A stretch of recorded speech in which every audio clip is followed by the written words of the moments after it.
Ley General de Títulos de Operaciones de Crédito dice que el cheque parcial debe ser pagado. Esa es una costumbre de tipo derogatoria. Los bancos tienen esa costumbre de no pagarlo, en contra del tenor literal de la ley. Entonces, ¿qué es lo que tienes que hacer, doctor?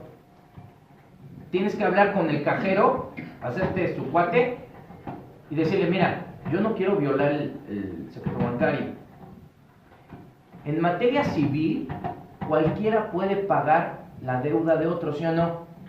Si tú me das tu número de cuenta, ¿te puedo ir a depositar? Sí. Qué felicidad, ¿verdad? Yo puedo hacer eso. Yo no podría depositarle a aquel respecto al cual quiero cobrarle un cheque. ¿Sí? Porque en la parte de abajo viene el número de cuenta, ¿o no? Sí. No podría decirle yo al cajero, oye, ¿cuánto le hace falta para cobrar el cheque? Eso no es violación del secreto bancario. No te estoy diciendo. Además, pues si no tiene lana, pues o sea, pues no tiene lana, ¿verdad? ¿Qué estaría violando? Entonces hay un problema de mala práctica. A veces las personas depositamos para que tú puedas cobrar el cheque. Eso no lo estamos diciendo en esta clase, ¿eh? Es una mala práctica derogatoria de la norma jurídica, que no debería de ser así, pero así lo hacemos. Una costumbre derogatoria de una norma jurídica. O la otra es, oye, avísame, si te tengamos... Pero ahí te va lo peor, doctor. La Ley General de Títulos de Operaciones de Crédito dice que el cheque no pagado genera una pena convencional por disposición de la ley del 20%. Pero cuando yo quiero, tú me quieres un cheque, entonces voy y no lo puedo cobrar, pero yo sé que me tienes que pagar el 20% de pena convencional, ¿ok? Si yo llego contigo y te digo, oye, fíjate que no pude cobrar el cheque, y aparte me tienes que pagar el 20% de pena convencional, ¿qué me puedes decir? Muy bien, esa es una respuesta honesta. Me vas a cerrar la puerta en la cara. Me dice, ¿es qué? ¡Adiós! No te voy a pagar nada. ¿Ah? Es una respuesta honesta. Así actuamos los seres humanos. Por eso otra vez vuelvo a decir, la efectividad de la norma jurídica depende de observar la naturaleza humana. Si yo voy y te reclamo, no me vas a querer pagar nada. Entonces, ¿qué tengo que hacer? Ir de buenas. Oye, ¿qué bien estás hoy? Oye, ¿sabes qué? Fíjate que no puedo cobrar el cheque, pero aquí lo tienes el cheque. ¿Me puedes transferir vía electrónica? ¿Sí o no? Igual lo pienso, ¿no? Pero depende también tú cómo seas, ¿no? Pero la mayoría de las personas así actuamos. Entonces yo llego y le digo, oye, ¿sabes qué? Fíjate, te lo devuelvo. Ella sabiendo que a lo mejor le puedo cobrar la pena convencional. Pero hoy en día, por ejemplo, hay una cosa que a mí no me gusta, que están haciendo los notarios. Le están sacando copias certificadas a los cheques y a todos los títulos de crédito. Entonces, ya me tocó a mí el caso que un cuate fue y sacó una copia certificada del cheque. Porque era un cheque de 200 millones de pesos. Y una pena convencional de 200 millones y duele. Evidentemente, cuando fue, le dijeron, dame el cheque. Porque el documento base de la acción en un ejecutivo mercantil es el cheque, el título de crédito. Entonces, inmediatamente lo agarramos y le pagamos sus 200 millones a través de la transferencia electrónica. Pero después nos llega una demanda cobrando la pena convencional y el juez le aceptó la copia certificada. Evidentemente mi excepción fue, la acción no está basada en un documento original, porque el documento original yo lo tengo, pero ahí les va el argumento del acreedor. A ver, juez, si yo le hubiera querido cobrar la pena convencional de 400 millones, ¿me hubiera pagado? La respuesta ella ya la dijo. No te voy a pagar 400 millones o 200 millones, más aparte una pena convencional del 20%. También tiene razón. Y el juez admitió la demanda. Entonces, fíjense, ese por ejemplo es un buen ejercicio de análisis jurídico. Si yo puedo iniciar un ejecutivo con base en una copia certificada de un título de crédito, justificando que no me quiere pagar el deudor. O dos, lo que dice la ley, y yo necesito el documento original. Yo creo que los dos tienen la razón. Ahora, en materia financiera, hay que proteger al acreedor. Yo no digo que no se proteja al deudor, pero el que necesita mayores derechos es el acreedor. ¿No les da coraje a ustedes que cada vez que prestan dinero no les pagan? Así sean 20 pesos. Eso yo siempre lo he dicho, tengo siempre el amigo de los 20 pesos. ¿Va? Oye, es que no hay estacionamiento aquí, se me olvidó. Traigo puros cheques, tarjeta de crédito. Préstame para el estacionamiento, ¿no? Y después a la otra vez, a la otra clase, ya se sienta hasta allá y ya ni te habla. ¿No pasa eso? ¿Es cierto o no lo que estoy diciendo? Claro. Pero cuando llega y te dice, no tengo los 20, pero tengo 10, te da una especie de tranquilidad y ganas más tiempo. Normalmente las personas utilizamos el chantaje moral para incumplir obligaciones. Y eso va a tener que ver ahorita con los principios jurídicos de los contratos aplicables en la materia financiera que ahorita vamos a ver. Una que se llama la llamada teoría de la imprevisión, que está en el Código Civil para la Ciudad de México. Fíjense lo interesante que es esto. Entonces, estábamos viendo esas costumbres, las codificamos, doctor, cuando las ponemos en la demanda. Pero eso entonces ya no es costumbre, eso ya es derecho positivo mexicano, es derecho escrito, no hay otra manera.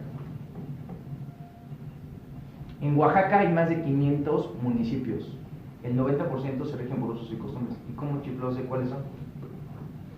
Por el catálogo. ¿Por quién? El catálogo, sí. No, la Constitución dice que esos son lo mínimo, que deben de respetar esas costumbres, no se vale hacer sacrificios humanos.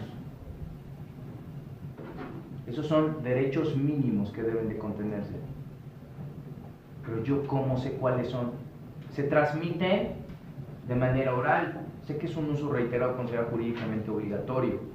En materia mercantil, por ejemplo, un uso es que tú primero, si tú quieres que yo te transporte mercancía, tú primero me pagas el seguro para que yo te la transporte. Si no, no te la transporto. Ese puede ser un uso, una práctica. ¿Dónde dice en la ley que todos debemos andar vestidos? No dice, ¿verdad? Es una costumbre, ¿no? Ni cómo estar vestido. Nada que no dice. Entonces no está tan fácil el tema, ¿eh? De que en el derecho positivo mexicano aceptamos las costumbres. No está fácil. Habría que hacer un catálogo de costumbres. Pero ahora el tema es, acuérdate que en el derecho romano, cuando las costumbres se codifican ya no son costumbres, es derecho escrito. Ese para mí es el tema. Quedan en la conciencia y la Constitución te establece parámetros mínimos que deben de contener esas costumbres. Pero no dice cuáles son. Dice los parámetros que deben de respetar, las garantías mínimas. Por otra parte, también tenemos otra limitante, ese principio de autonomía de la voluntad, que debemos de tomar en consideración en los contratos del sistema financiero, que es precisamente, ¿no?, que no deben de afectar los derechos de terceros. A veces utilizamos, ¿no?, al derecho para fregar a nuestro compañero. Utilizamos las figuras jurídicas para fregar a nuestro compañero. Que fíjense, aquí también se da un caso en particular. En materia sucesoria están excluidas fideicomisos y se supone los beneficiarios de cuentas bancarias por propia disposición de la Ley de Instituciones de Crédito y de la Ley General de Títulos de Operaciones de Crédito. Los fideicomisos, que es el patrimonio fideicomitido, ya no entra dentro del patrimonio del autor de la sucesión. Esas son dos reglas especiales. Pero en la práctica, ¿qué sucede? Cuando tú aperturas la sucesión, normalmente muchos bancos, cuando tú quieres hacer efectivo que eres beneficiario, muchos bancos tienen la política de no darte los recursos. Porque resulta ser que luego el juez, cuando le manda a la Comisión Nacional Bancaria de Valores, ¿va, doctora? Le manda, ¿no? Hay dos maneras, fíjense, ese es un tema que luego se les va a muchos. El embargo de cuentas bancarias está previsto en la Ley de Instituciones de Crédito, en donde directamente se dan dos opciones. El juez puede directamente solicitar a la institución bancaria que le dé los números de cuenta de fulanito de tal para proceder a su embargo. Otra es a través de la Comisión Nacional Bancaria de Valores. La comisión, uno le hace la solicitud a la comisión se voltea con todos los bancos y dice, a ver, de fulanito y tal, necesito todos los números de cuenta. Esa es la otra. A veces, muchos abogados llegan y ya tienen los números de cuenta. Eso es un delito en términos de la Ley de Instituciones de Crédito. Es un delito, porque estás violando el secreto bancario. El único que puede vulnerar de cierta manera el secreto bancario es el juez, directamente o bien a través de la Comisión Nacional Bancaria de Valores. Es la única manera, no se puede de otra forma. Pero resulta ser que cuando tú traes o quieres hacer efectivo como beneficiario en una cuenta bancaria, pues tienes que acompañar copia certificada del de cuyus, del autor de la sucesión. Nosotros, para los que no son abogados, el autor de la sucesión es el de cuyus, no el cuyo. El cuyo es así un animalito que suele así, ese es el cuyo. Nosotros le decimos el de cuyus, es que utilizamos el latín. Entonces, le solicitamos que nos entreguen esos recursos y la institución bancaria muchas veces se niega porque puede haber una sucesión. Fíjense si no es cierto esto. Se supone que hay sucesiones a título universal donde hay un heredero o herederos a título universal. Pues eso no es cierto. Cuando hay beneficiarios de cuentas bancarias y hay fideicomisos, esos no entran en la sucesión. Y no se supone que son sucesiones a título universal. Hay legados. O sea, hay dos prácticas. Hay bancos que sí entregan los recursos, pero ahí aplica un principio que se llama que el que paga mal paga dos veces. Porque puede ser, me ha tocado a mí ver, que luego hay hijos o familiares que cuando ya la persona es mayor y está trastocada de sus facultades mentales o tiene problemas ya de cesantía, edad avanzada y que no les permiten razonar, dicen, mira, mamá, yo siempre he sido tu hijo preferido, por favor aquí ponme que yo soy el beneficiario al 100% de tu cuenta. Está influida la decisión. Y el que paga mal paga dos veces. Entonces muchos bancos a veces no te quieren pagar, no les pagan a los beneficiarios o congelan los cheques. Ahorita yo tengo un cliente donde trae un cheque de 6 millones de pesos y nadie se lo quiere, y sí logró rescatarlo como beneficiario, pero nadie le quiere aperturar la cuenta y no lo puede cobrar. No puedo entender eso. No puedo entender eso. Puede ser a lo mejor por un tema de operaciones con recursos de procedencia ilícita, por el tema del lavado de dinero. Puede ser porque a lo mejor el banco está esperando que el juez, ¿no?, le ordene el pago. Entonces no es lógico. Pero hay bancos que sí te pagan. Hay fideicomisos que también, aunque haya fideicomisos, luego se decretan nulos. Sin embargo, en materia sucesoria están esas excepciones o esas reglas de carácter especial. Entonces hay ocasiones en que ese principio de autonomía de la voluntad está limitado. No puede ir en contra de disposiciones de orden público, no afecta las buenas costumbres y no debe de afectar los derechos de terceros. Porque a veces las personas utilizan al derecho para fregar a su compañero. Oye, me van a embargar, voy a poner la cuenta bancaria a tu nombre. Pero es de mentiritas, ¿eh? O sea, yo soy el propietario. ¿Sí te acuerdas, verdad? Y después el tema es cómo le cobras, ¿verdad? Si se te desaparece. Porque hay unos que son tus cuates y dicen, a ver, a mí háblame con respeto, porque yo soy ese propietario de esa cuenta bancaria. Porque resulta ser que el depósito bancario de dinero es un depósito que se conoce como irregular. Existen en el derecho positivo mexicano los llamados contratos irregulares. ¿Cuáles son los contratos irregulares? no innominados, esos son otros. Irregular. ¿Será aquellos que están mal hechos? Los que no están regulados. Esos son innominados. Los contratos irregulares son contratos traslativos de dominio. ¿El depósito es un contrato traslativo de dominio? No, es un contrato de garantía. El depósito no es un contrato traslativo de dominio.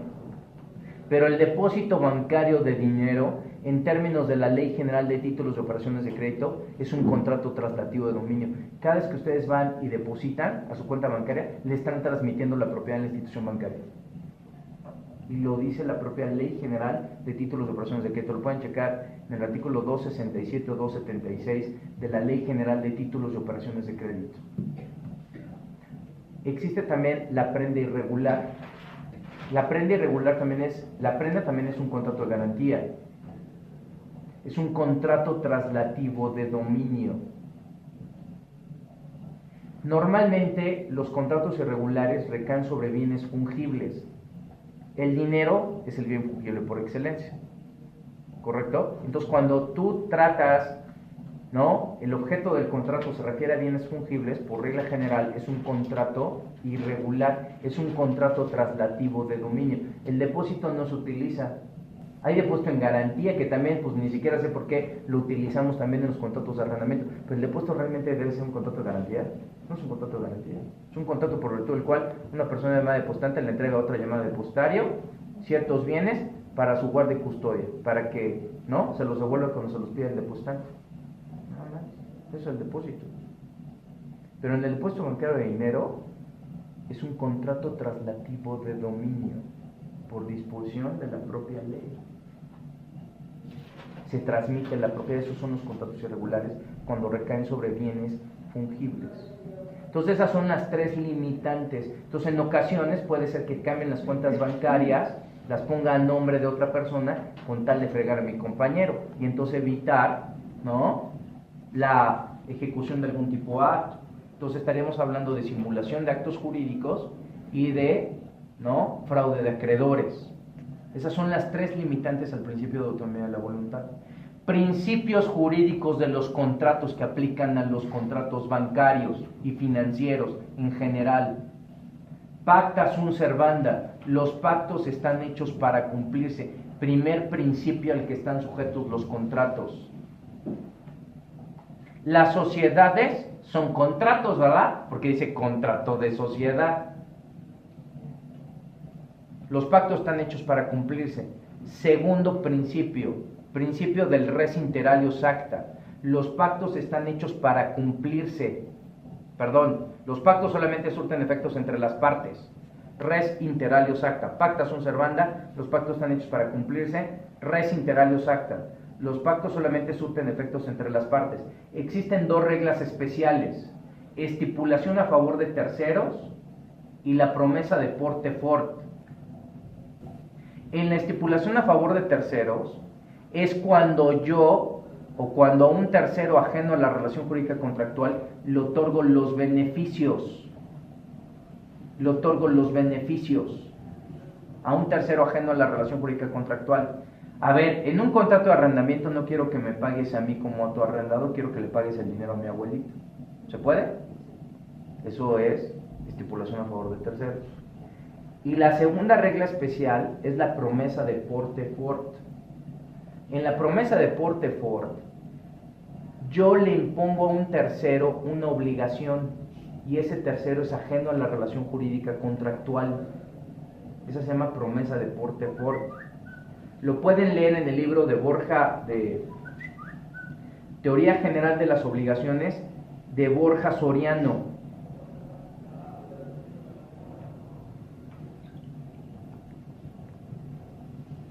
Yo sobre todo esa promesa de porte fort la he utilizado en materia procesal. La promesa de porte fort, cómo imponerle a un tercero ajeno a la relación jurídica contractual una obligación, como que no cuadra, ¿no? Como si estoy celebrando contigo un contrato, ¿cómo podemos obligar a un tercero? Para eso existe la promesa de porte fort. Esa sobre todo la he utilizado yo en materia contractual, en materia procesal, cuando se trata de personas que están vinculadas jurídicamente, ¿no? A través de una relación personal, amorosa, de negocios, lo que sea, y están en distintas instancias, pero ellos se conocen y son amigos. Entonces, para desistirme de uno, primero llego a un convenio con uno de ellos, donde él tiene la obligación de obligar al otro a que se desista de la acción que tiene en contra mía o de sus excepciones y defensas. Ahí se puede tener una promesa por fuerte. Por eso yo lo utilizo sobre todo en materia procesal, ¿correcto?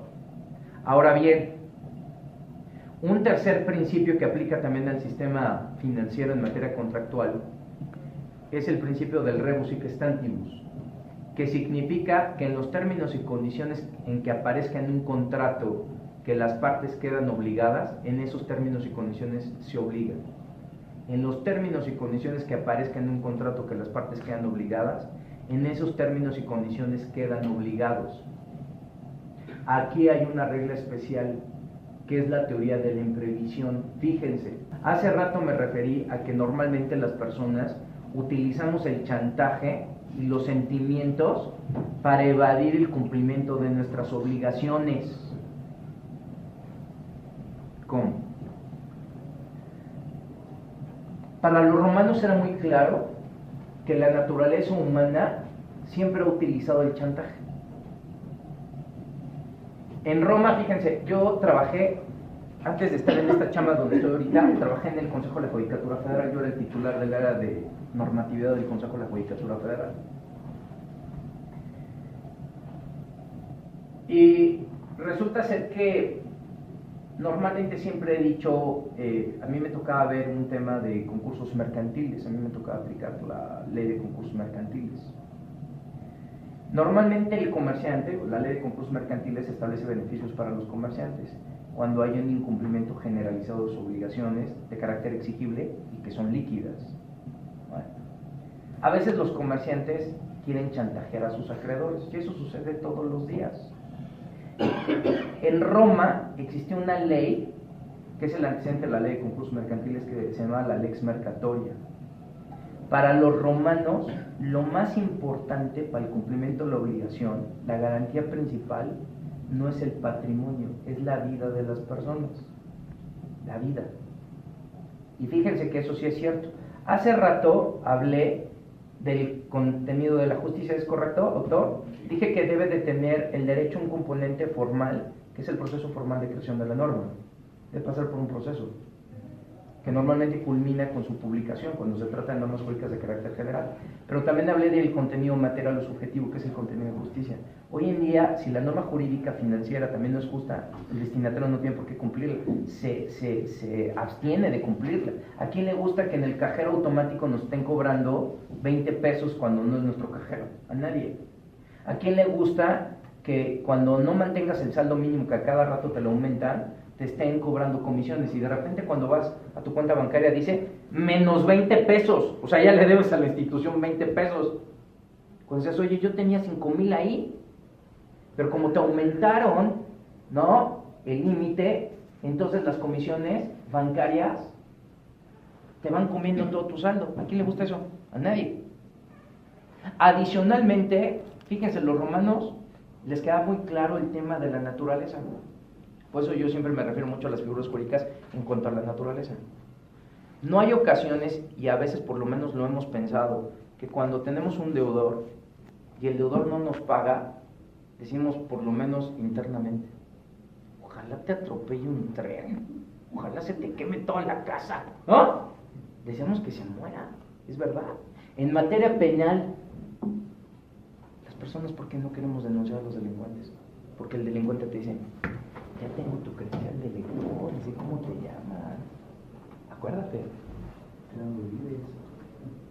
¿Y qué pasa con el denunciante?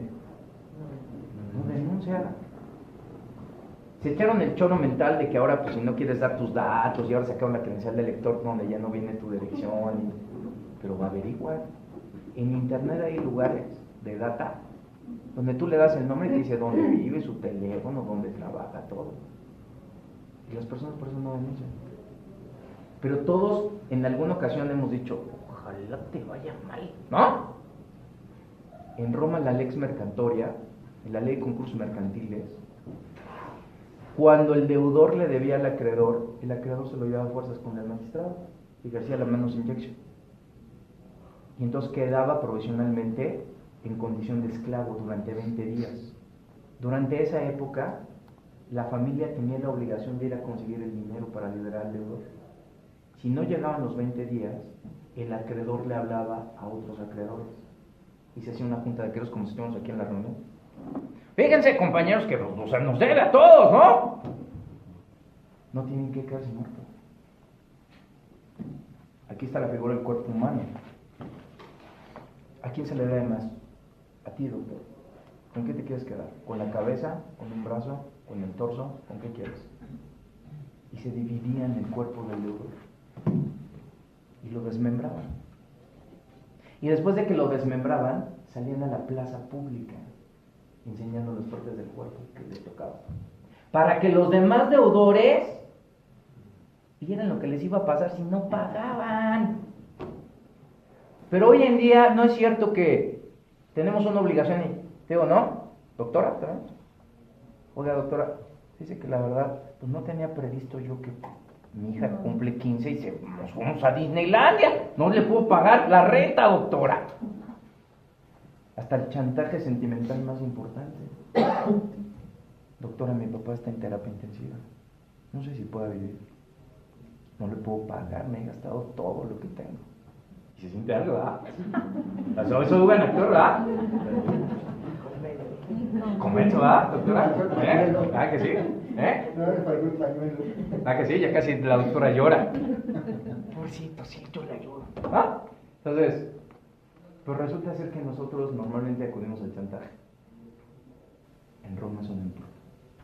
Todos tenemos problemas, pero las personas utilizan eso. Hoy en día, pues bueno, ya no podemos, todavía seguimos utilizando esos chantajes. Y a veces todavía logramos, ¿no?, mover en el corazón de las personas el incumplimiento de obligaciones. Pero ese principio del rebus sic stantibus debe de permanecer inalterable. Yo no puedo cambiar las condiciones contractuales del contrato ante situaciones de carácter imprevisible. Otra cosa es el hecho fortuito y la fuerza mayor, el caso fortuito.